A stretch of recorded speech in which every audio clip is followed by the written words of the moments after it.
heart of where innovation, money, and power collide in Silicon Valley and beyond. This is Bloomberg Technology with Caroline Hyde and Ed Ludlow.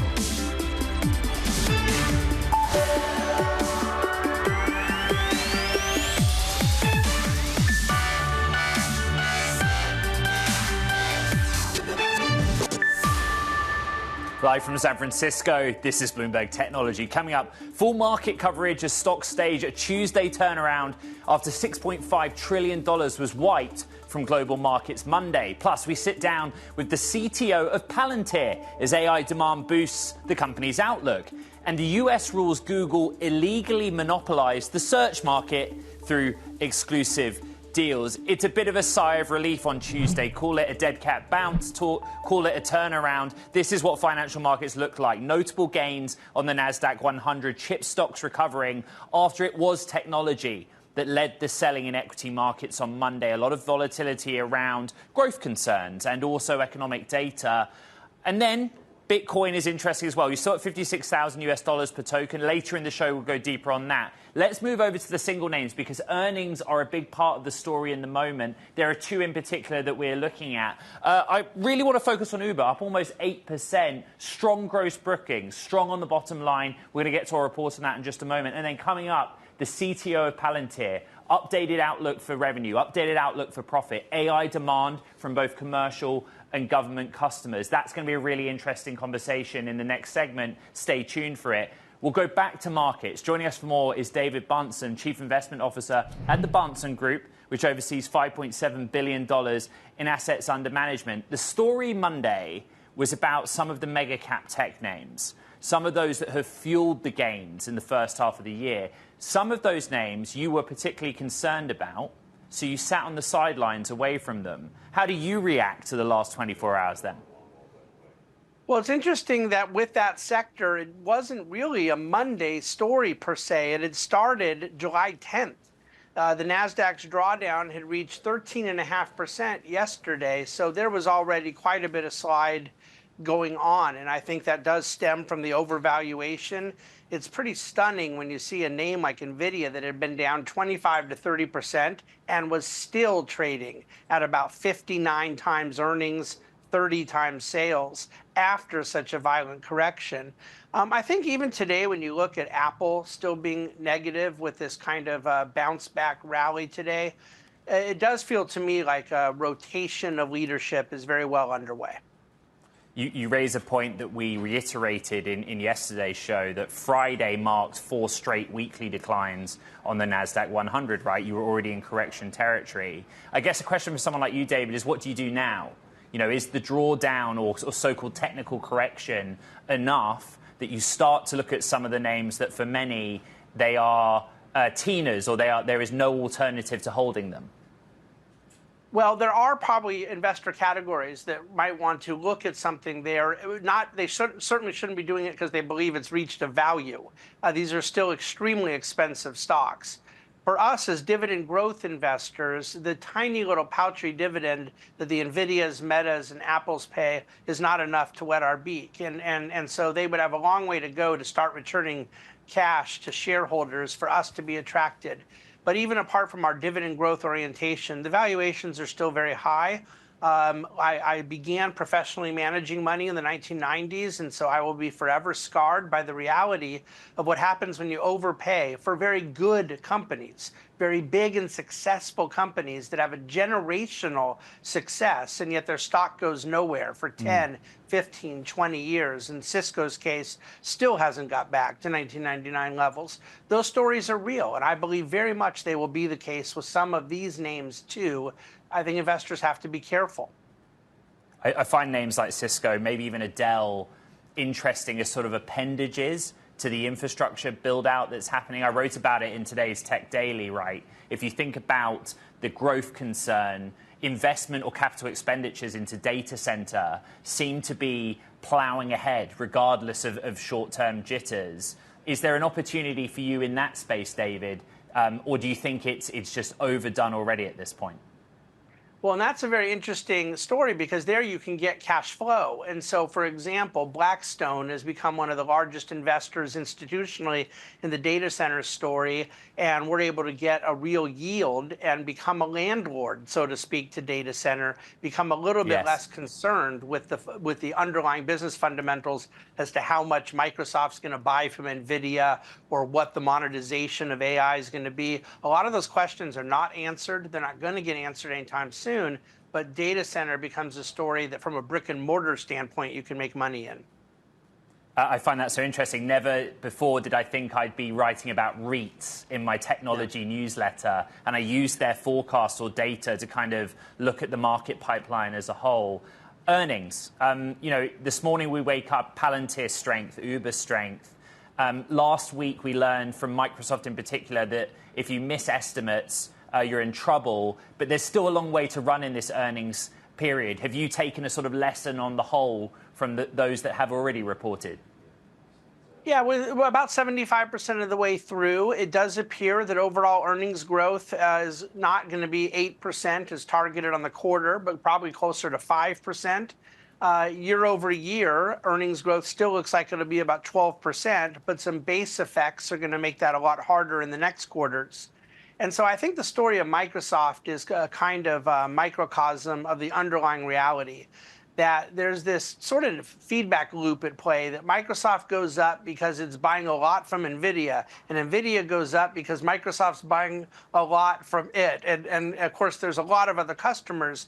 But this idea that AI doesn't ever have to tell you how it's going to make money for real, other than an infrastructure backbone story, is problematic. And if those revenues are going to be going down before they've converted to profits, then you have an unwind that has to take place of a feedback loop. David, for the technology sector then, what happens in the second half of this year?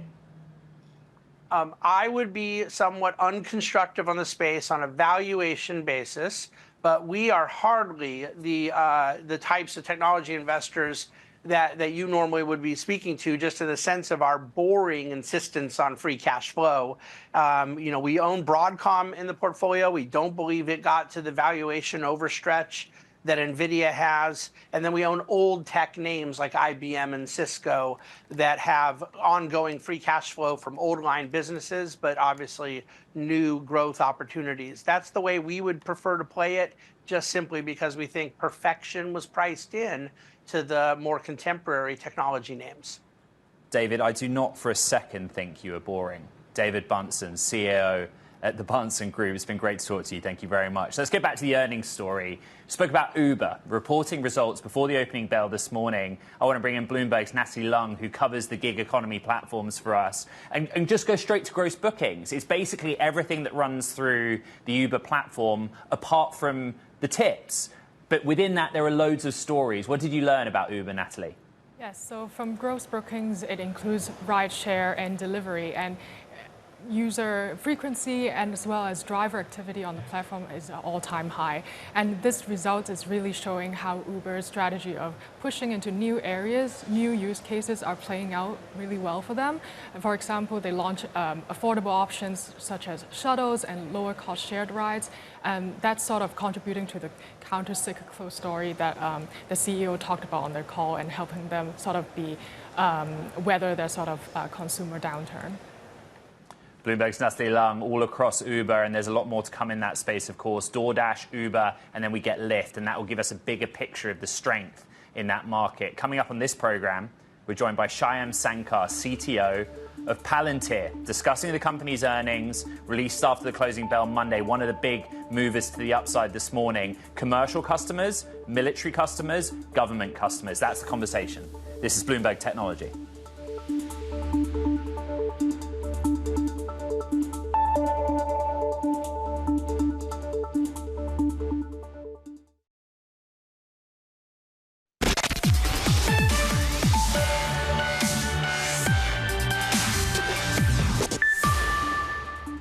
Let's keep it going with earnings coverage. Palantir out with results, boosting its revenue guidance for the year to a range of $2.74 billion to $2.75 billion, ahead of estimates, with AI demand also helping Palantir boost its profit outlook. There's been growth in business with government and in commercial customers. AIP, Palantir's artificial intelligence platform, and other products has, quote, transformed the business in little more than a year. CTO Shyam Sankar joins us to discuss. Shyam, on the call, this transformation that Dr. Karp was talking about, I've been to a few AIP cons, but as CTO, you're working on it. I think just explain the basics of that. What's changed within Palantir from a technology perspective and in the domain of artificial intelligence? Well, what you really see in the market is this massive bottleneck between prototyping and production. And that happens to be where AIP is most differentiated. And that differentiation is built on a decade of deep technical investments like the ontology, the OSDK, the security and business primitives that we built throughout the platforms like functions, actions, automations, and this pipeline that we have that's really focused on addressing that. And I think what's changed as you've been to these AIP cons is that the market now understands how severe that bottleneck is. I think your last guest was just talking about that, where it's so easy to build a charismatic AI prototype. It's about the amount of effort of building a PowerPoint slide, but it's also that amount of utility. And unlike traditional deterministic software, this kind of powerful stochastic genie that is LLMs, it requires a lot more work to get to production, maybe 10 to 100 times as much work. And that requires the tool chain that we've assembled with AIP. I've had a few conversations with your CEO, Alex Karp, about his frustration with the PowerPoint deck versus the reality of shipping product. We'll put that to one side for now, Shyam. There was a heavy emphasis on working with the military in the written materials and on the call. Could you just give the basics of what your work with the military looks like present day? Look, in the commercial world, you call it a value chain, from the hand of your supplier to the hand of your customer. In the military, it's about a kill chain, from sensor to shooter. But really, at the most abstract level, it's the same thing. We're trying to enable our warfighters to have information dominance and decision advantage. How can I see, to quote Sun Tzu, if you know your enemy and you know yourself, you're going to win. And so, how can I see everything there is to know about the threat? How can I understand everything I have to combat and deter any aggression from those threats? And when you look at the geopolitical landscape right now, it could not be more dangerous. Everything that's going on in Eastern Europe, the massive tensions that exist in the Middle East, and the ongoing issues that we have in deterring aggression in the Pacific. Beyond sort of the importance of data, where does Palantir sit in the defense ecosystem or even the defense supply chain? Are you sort of very closely aligned with hardware makers, the aerospace community, or is the model more focused on you just going direct to different arms of the defense base with government? Yeah, we're touching all of it. One of the things I'm most excited about, I've been calling the first breakfast as an antidote to the 1993 Last Supper that led to the consolidation of our defense industrial base, where we went from 51 primes down to 5. Because we forget that at the dawn of World War II, we didn't have a defense industrial base, we had an American industrial base. Chrysler made missiles, General Mills, the cereal company, made inertial guidance systems. And so we have this moment right now in defense tech where $100 billion or more of capital has been deployed. A bolus of founders have shown up. There's a lot of creativity, a lot of energy. As a company that's kind of been pathfinding over 20 years, not only have we developed our software that gives these warfighters unique advantage, like the Maven contract that CDAO just recently awarded for nearly $500 million, but really this software infrastructure that's required to deliver modern American software to the battlefield in air-gapped environments at speed, at pace, well ahead of the threats of 2027. So we've been working very closely with both traditional primes, integrating our software into their hardware, helping them actually with production. If you think about the 50% of our business that's commercial-oriented, how do we build jet engines and satellites faster, better, cheaper? In addition to the new entrants who need to achieve scale, and time, value of money is everything for them. Whenever we have an executive on this program, I always go to our audience and say, what is it that you want to know from, in this case, Palantir?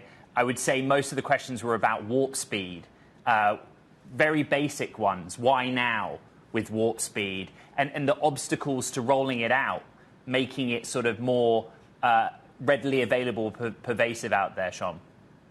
Yeah, that's great. I'm so excited about Warp Speed. It's what I'm spending all of my time on and really shaping the R&D roadmap around. Warp Speed is our modern American operating system for manufacturing. And the reason why now, for the better part of 20 years, we have helped traditional manufacturers build planes, trains, automobiles, and ships. But most of those folks are stuck in a legacy mode of how they're operating, and you're able to help here or there. But what's unique about the reindustrialization movement that's happening right now in America is that these founders, they're alumni of Palantir, of Tesla, of SpaceX, and they understand that the traditional ERP, PLM, PLC software doesn't really work, that most of these successful companies have had to build their own software, and that is really an unaffordable journey. So that there's this massive opportunity to take the power of AIP and the historical experiences we have throughout the value chain of production to help our customers bend their atoms better with bits. Shyam, your CTO, I kind of have some quick fire questions that I've never been able to answer about Palantir. In the first instance, AIP and warp speed. Over the year, what's the kind of key foundational model or LLM that you've been building on top of? I know you partner as well as sort of think in-house about the model or foundation level, but that's a question that comes up quite a lot. Who are you building on top of and working with? Well, I think all the value is really going to accrete at the application layer. And what we've seen in production is that you actually need a menagerie of models. And you know, if you think about the most expensive frontier model out there right now, it's 1,000 times more expensive than the cheapest open source model for 10% more ELO, or 10% more IQ as a rough proxy. That's not a compelling price performance trade-off. You already see that the first versions of GPT-4 have been sunset. You know, we need to think about this problem as, okay, what is the infrastructure I need to make? I'm turning my software into something that is now stochastic. It's not deterministic anymore. Computer scientists that we have trained, they are all used to writing deterministic code. You know, this harkens more to how we think about the transition from analog circuits to digital circuits, the sort of error correction you need, the sort of infrastructure you need to think about having so that you can have the abstraction to think about these things as being digital. That's where I think the value is going to be. Go ahead, sorry. And so we're very focused on helping our customers get the right models for the right use cases, auto-evaluate that, automatically generate iterations on the prompts that get them there. And part of our theory is that really prompts are for developers. Chat is a dead end. We're guiding our customers through this journey here. They get there pretty quickly to realize that we should be thinking of LLMs as a new type of runtime. The way I might write a Python function, well, okay, I'm going to write an LLM function too. Shyam, for the commercial half of the business, is there a specific hyperscale cloud platform or partner that you work with to support its growth? We're working with all of them. We have deep and very valuable relationships there. So we're very happy with that. This last year has been about AIP and growth. What's the next 12 months like for Palantir, Shyam? Well, I think it's really about deepening the investments that we have with AIP that are addressing this bottleneck between prototyping and production. You know, if you look at David Kahn at Sequoia's article on the $600 billion hole in revenue, I think this is where the hole is. This is the bottleneck in the market. It's the most important problem to solve. And the folks who solve it first, and I think we're in the pole position there, have the opportunity to take the entire market. Shyam Sankar, CTO of Palantir. It's great to have you back on Bloomberg Technology. Thank you so much. Now, coming up on the show, we look at Google's loss in a historic antitrust lawsuit after the tech giant paid $26 billion to become the default search engine on smartphone web browsers. That's next. This is Bloomberg Technology.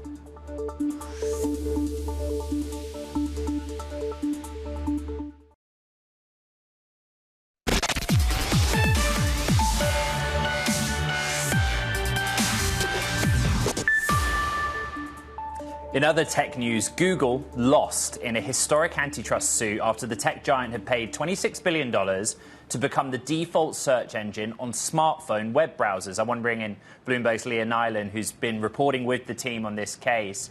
Let's start with the basics, the decision and how it will impact Alphabet or Google, Alphabet, the parent of Google. Yeah, so the decision that came out yesterday is actually just the one on whether Google violated the law. So the judge found that Google has an illegal monopoly over two markets, the general search services market, which is what consumers use to find things on the web, and search text ads, which are the ones that are at the top of the page that sort of try and lure you to websites. And so this was just, as I said, on the liability. Now we're going to go to sort of the next phase of the case, which is where we're going to talk about what to do about this.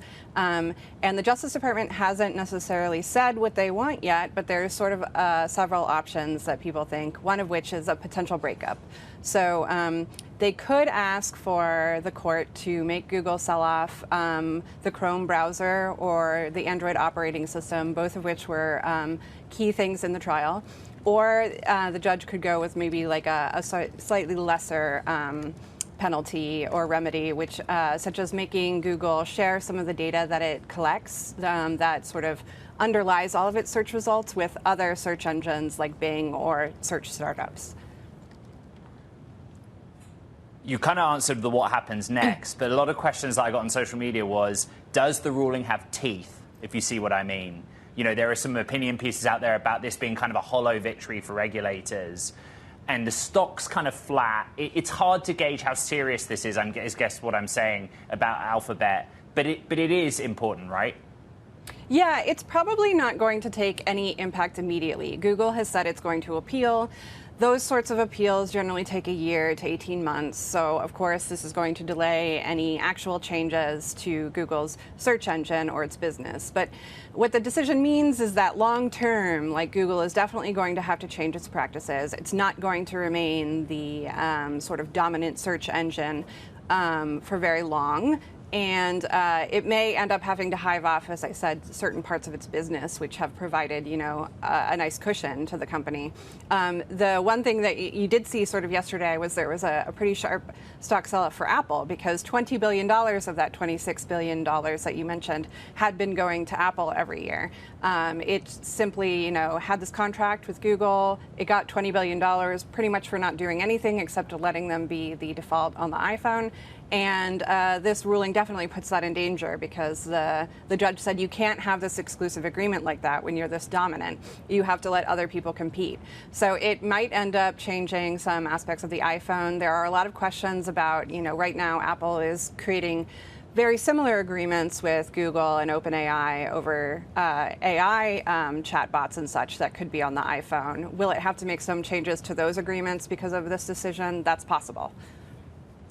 And we reiterate, Leah, that, of course, Google has said it plans to appeal the decision anyway. Bloomberg's Leah Nyland, thank you very much. Now, coming up on the show, we're going to discuss the state of the crypto market with Tomas Perfumo, head of strategy at Kraken. There's also a lot of movement in the world of technology and jobs. Take a look very quickly at shares of Dell. Bloomberg reported last night, citing a memo from executives, that there will be some layoffs and trims in some parts of the business relative to others, but all with an idea to reinforcing the AI sales team. We've seen this before, the reallocation or diversion of headcount from one area to the most important one right now, which is AI. Even so, the stock down 4.3%. Keep tracking that story. This is Bloomberg Technology.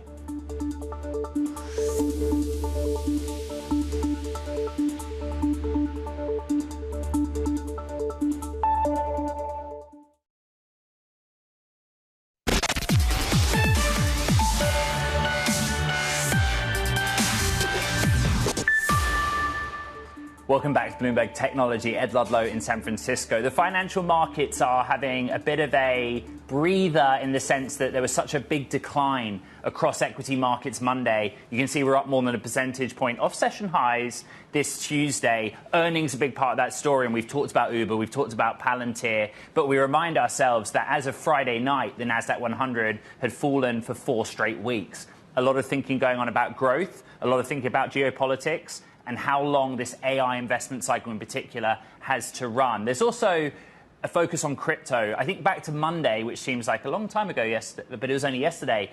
Bitcoin, a lot of volatility. 8% decline in Monday's session in an asset that trades 24/7, biggest drop since March 2023. But at one point was down below $50,000 per token. We're now at 55,900. Behaved like a risk asset. But what's going on? Let's talk more with Tomas Perfumo, head of strategy at Kraken. And that was the setup, Tomas. You know, Monday was a very interesting experience for financial markets participants, crypto fans alike. What do you think was behind the specific anxiety in Bitcoin?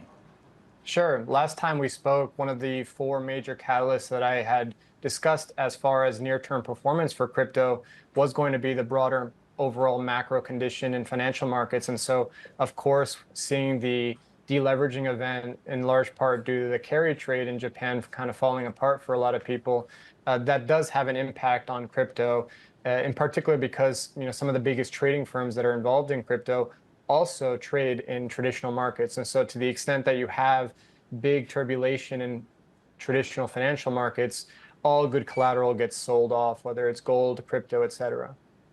I love that you bring up the Japanese carry trade. More than anything, there were just so many memes shared on social media about what was happening with that. Some of the other memes or retorts that I got, at least on social media when I was talking about Bitcoin, was the idea that, well, hold on, you said this was going to behave like a haven asset. It very much behaved like a risk asset or in line with risk assets. Just explain that from your perspective, Tomas. Sure. Well, I mean, the performance of Bitcoin, even year to date, is still very positive. We're still over 25% positive performance on the year. That's 2.5 times what we're seeing in U.S. equity indices. So in general, I still think that if you zoom out, it's a good looking trend. That said, when I think about the two key near term important issues that you really want to think about as of today as a crypto investor, it's going to be taking a view on flows from traditional markets, particularly in the form of the ETFs, but it's also trying to maintain investor discipline. And the stat that I really like to look back, and you can measure this over a variety of time horizons, if you miss the top 10 performing days in Bitcoin, your returns are 30 to 60% worse off than just maintaining exposure. So even though it's a volatile asset, it's always been asymmetrically poised to the upside. And so to the extent that you can maintain position, that's always the healthiest way to approach this. So I understand the one day, big day sell-offs that happen in crypto, but on the grand scheme of things, if I look back at historical price action, this isn't actually that different than what we've seen in the past. We're trading just below 56,000 US dollars per token, kind of like where we were late February as the ETF approval process was taking place. What happens next? We've talked quite a lot about the near term. In the longer term view, the catalysts to your mind in either direction for Bitcoin? Yeah, so again, when I think about the long-term trajectory, I'm talking like 5, 10 plus years, we see crypto as the future financial system.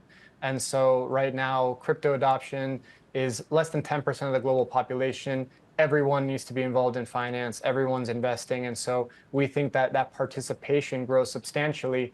And of course, Bitcoin and other cryptocurrencies being an asset class with finite supply, that does create conditions where you have a lot demand growth, but not a lot of supply growth. And so that's what a lot of people look to as far as very long-term trend of the value of these networks. When I think about the kind of recent activity, a lot of the excitement has been around the ETF products. We've had year-to-date net inflows of 17 billion. That's a huge net inflow in this kind of product for Bitcoin itself. I think it's a really positive kind of view on the asset class in general. Thomas, that long-term outlook and the time horizon of 5 to 10 years, how dependent on is it, or the model, on congressional action? Having a leader in the White House that has a very specific, proactive stance toward the industry? So the first thing I'll say is crypto's global. So of course, US being an important country when it comes to global financial markets, it's still a small part of the overall population. We're talking about, 300 million versus 8 billion people in the world. So there is still a lot of growth that can happen abroad. With respect to the US specifically, I view crypto as a bipartisan issue, truly speaking. And our interest in the political environment are twofold. One, we think that the focus should be on legislative action to achieve regulatory clarity in the US. It's the most productive way forward. It's also what we're seeing in other regions like Europe, UK, Australia, et cetera. And I think it's really interesting when you zoom out, or zoom ahead rather, let's say that 5 to 10 year time horizon.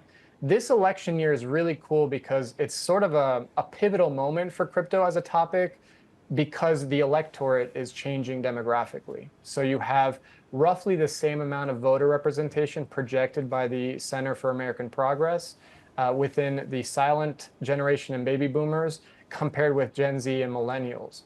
But 4 years from now, so the 2028 election cycle, that changes dramatically. You're going to have about 10 percentage points higher of voter representation amongst Gen Z and millennials. And any demographic study shows that Gen Z millennials 2 to 3x more likely to have favorable views on crypto and to hold crypto versus older generations. And so that, to me, is how you see a big shift happening in the political environment in the long run. But it's happening today. People are recognizing it's an important issue.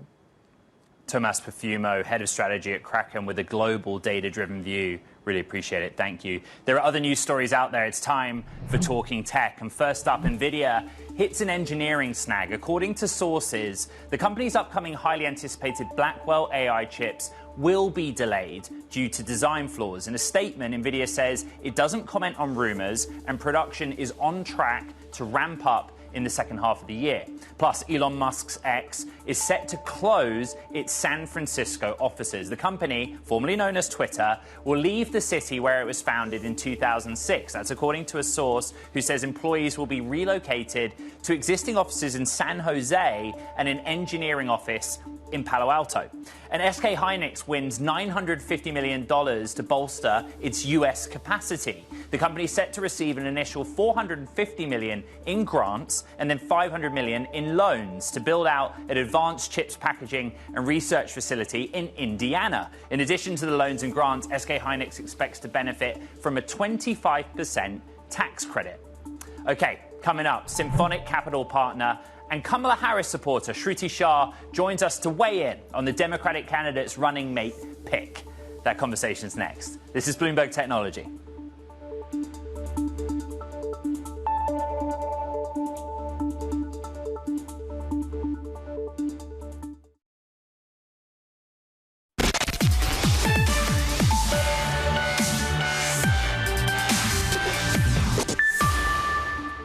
It's official. Vice President Kamala Harris tapped Minnesota Governor Tim Walz as her running mate.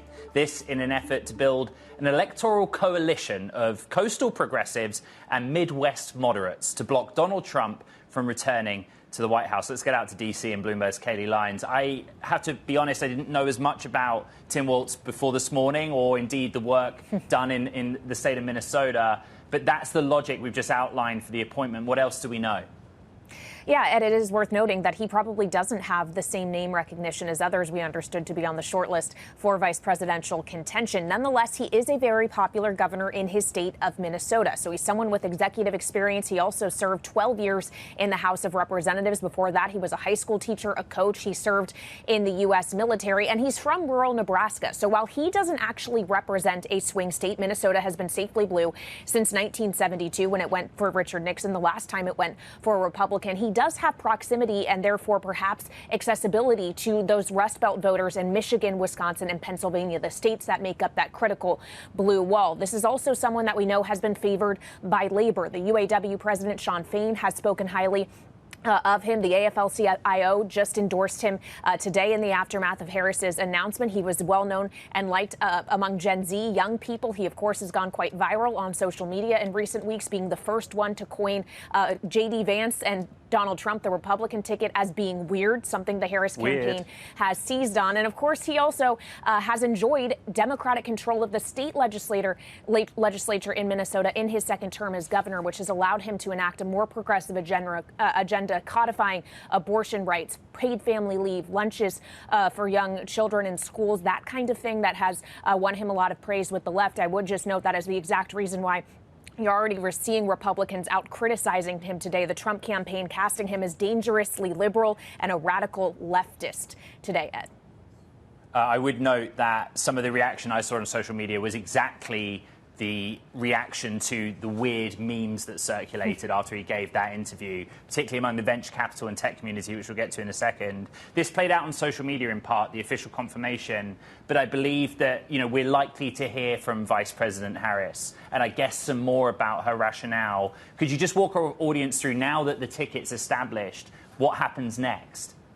Yeah, well, of course, Harris has confirmed this on her campaign X account. We do expect there will be some kind of video that rolls out also on social media at some point today. And then she will be appearing alongside Governor Walz at a rally in Philadelphia this evening. That is going to kick off a multi-swing state tour that the two will embark on over the next 5 days. They're going to be, for example, in Detroit tomorrow, rallying with the United Auto Workers in part. And so they'll be visiting a number of these battleground states. Of course, we were told not to read into the fact that their event today is in Philadelphia, the hometown of Pennsylvania Governor Josh Shapiro, who was not in fact selected. So perhaps not reading into that was the right thing to do. We, of course, have heard from Governor Shapiro today saying that he intends to work to get Harris support in Pennsylvania and defeat Donald Trump. But it also plays into this notion, the idea that he was not selected. You're seeing some Republicans, including the vice presidential nominee on the Republican ticket, J.D. Vance, casting the decision not to choose Shapiro as anti-Semitic, given that he is a Jewish man and had been more pro-Israel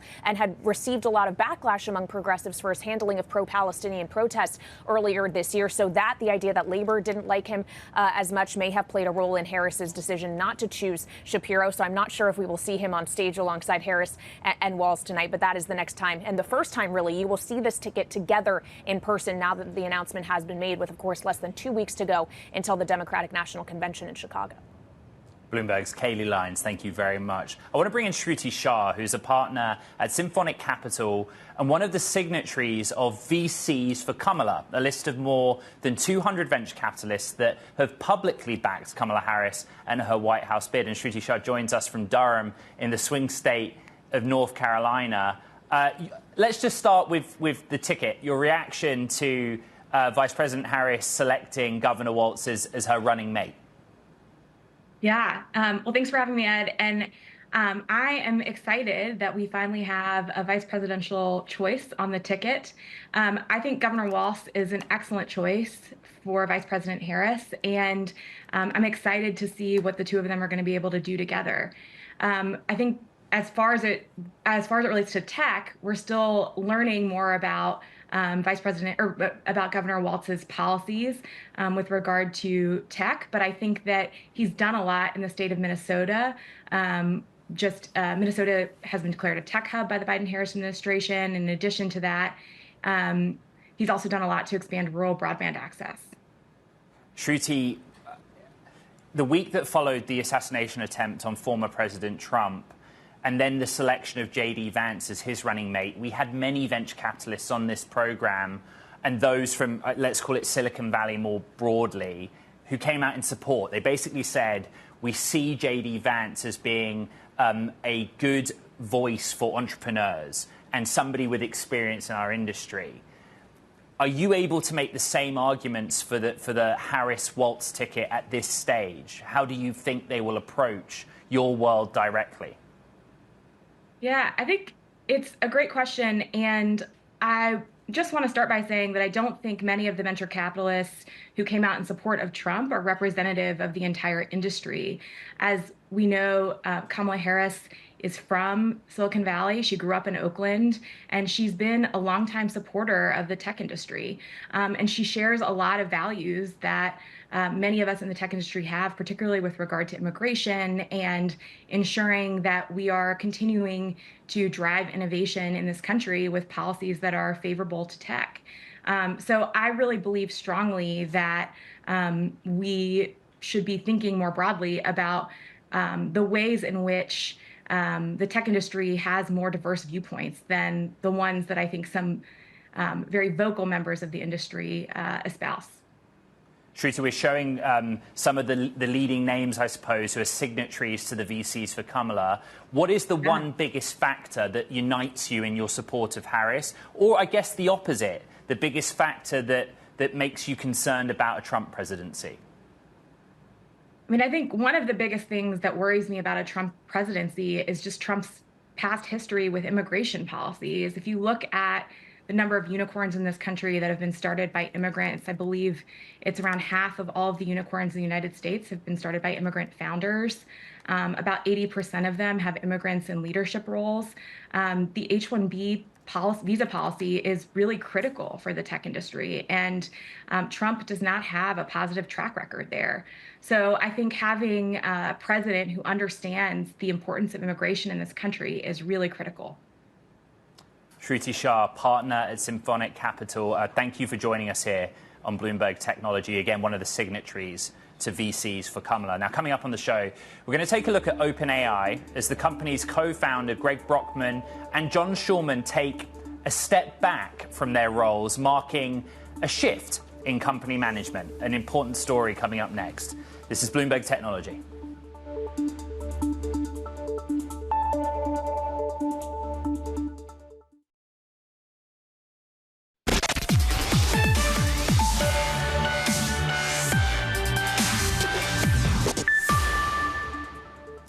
OpenAI is undergoing a shift, another one, as both co-founders step back from leading the company. Greg Brockman, who's president of OpenAI, is going on sabbatical until the end of the year, while John Schulman is leaving the company to join rival AI startup Anthropic. I want to bring in Bloomberg's Rachel Metz. This was big news yesterday evening. I think the important starting point is Greg Brockman is important, Rachel. He's going on a leave of absence. Sort of define what we know about that. Yeah, so we know that he informed the company that he's going to be taking off until the end of the year.